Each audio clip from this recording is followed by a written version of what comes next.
he has, and thus comes not from the Father, but from the world.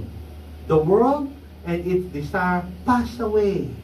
Lilipas din yan. But the man who does the will of God lives forever. Ibig sabihin, coveting all comes down coveting all comes down to loving the world more than loving God. Kaya mahirap po, no? Kailangan mag-take care po tayo sa unhealthy pride in our possession and achievement is all part of coveting. Now, tingnan natin ito, characteristic. Bakit itong mga characteristic na ito, meron po tayo? Hindi mo pala namamalayan na, bagsak na pala ako sa Ten Commandments. Tingnan po natin, no? Ano ba mga characteristic ng isang covetous na person, mainggitin na tao?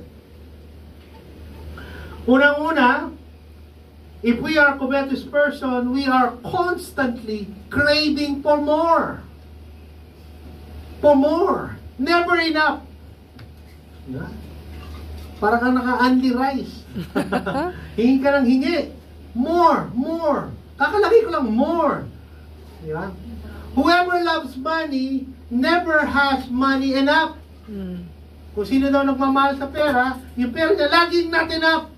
Whoever loves wealth is never satisfied with his income.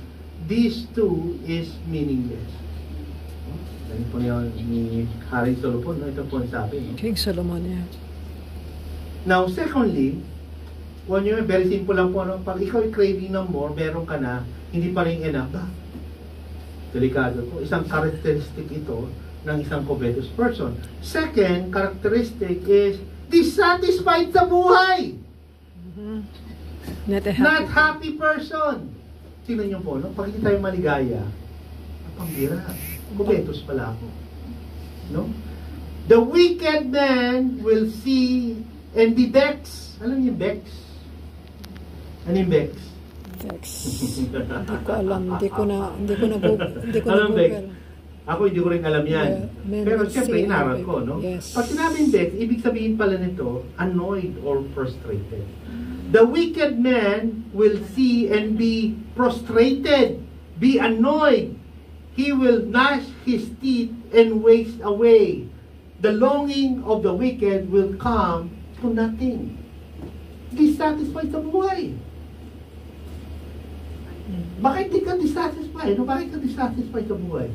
Now, second, tuloy pa rin natin to, karugtong na